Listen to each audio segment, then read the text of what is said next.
Bonjour et bienvenue à cette nouvelle vidéo Mister CSE. Cette vidéo a pour but de vous parler de Noël, Noël 2025. Vous, élu du CSE, vous voulez très probablement distribuer à vos salariés, dans le cadre de cet événement, des cartes cadeaux ou un cadeau.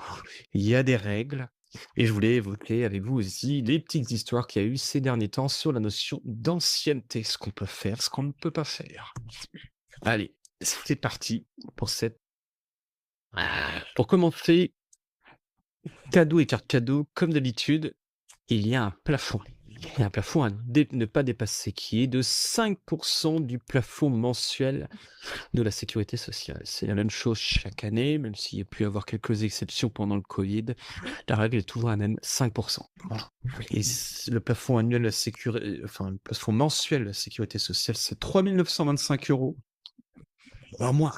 En 2025, fois 5%, ça fait 196 €. Donc, pas de carte cadeau qui dépasse 196 €. C'est un plafond par bénéficiaire.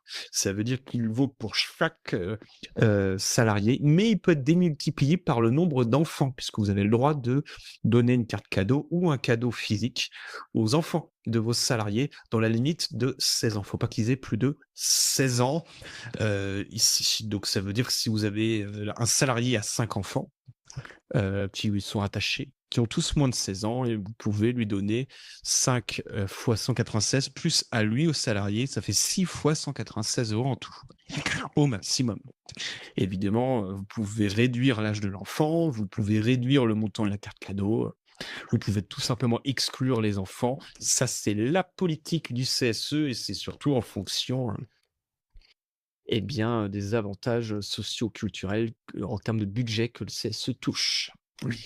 Mon conseil, c'est de faire un PV interne à ce sujet-là, pour être carré, notamment vis-à-vis du trésorier du CSE. Ça lui fera une justification, lui, pour faire cette commande-là, des cartes cadeaux qui, généralement, présentent un montant assez élevé, de manière groupée. Un PV dans lequel vous fixez la somme et qui bénéficie de la carte cadeau, est-ce qu'on l'ouvre aux enfants ou pas? Je rappellerai une autre chose. Les 196 €, ça s'applique aux cadeaux et cartes cadeaux.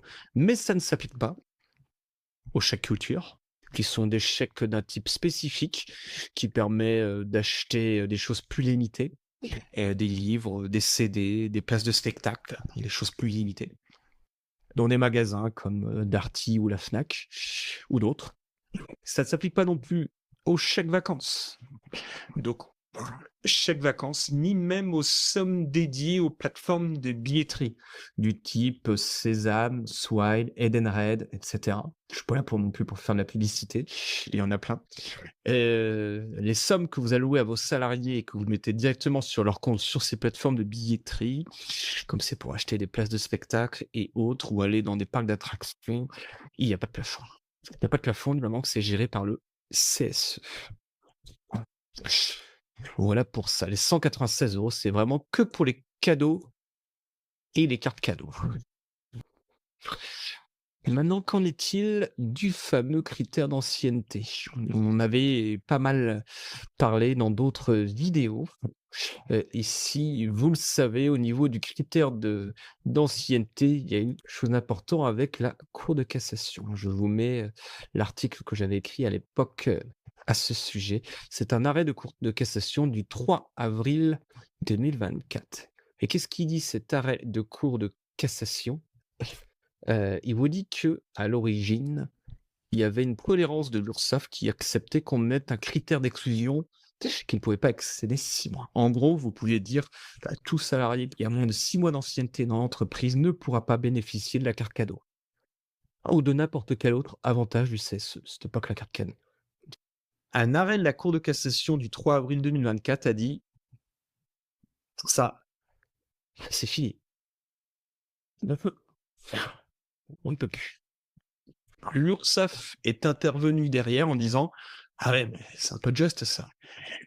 Les CSE ont voté des budgets en tenant compte des tolérances de 6 mois, en excluant certains salariés qui avaient peu d'ancienneté. Donc l'URSSAF a bâti une tolérance qui était jusqu'au 31 décembre 2025. Avec cette question-là, Si jamais je mets encore un critère d'exclusion au 31 décembre 2025, est-ce qu'on va me poser de problème? Eh bien, la réponse est non. La réponse est non.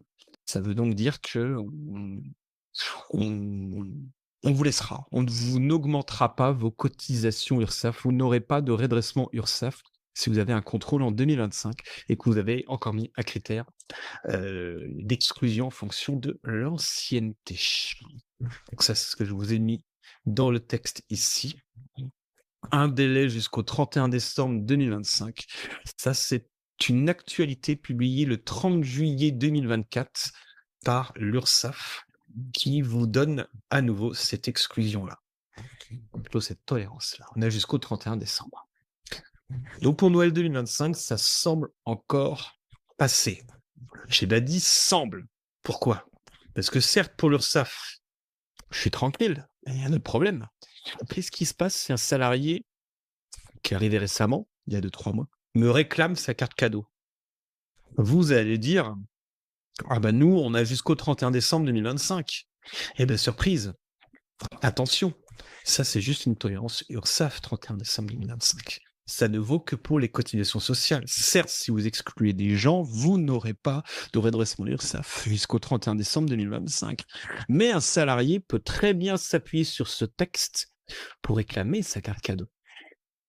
Donc, même si à Noël 2024 et Noël 2025, un salarié vient vous voir en disant « j'ai le droit à ma carte cadeau, tu m'as exclu parce que j'ai moins de 3 mois d'ancienneté, mais tu n'as pas le droit », il a raison. Tu as le droit vis-à-vis de l'URSSAF, mais tu n'as pas le droit vis-à-vis du Code du travail.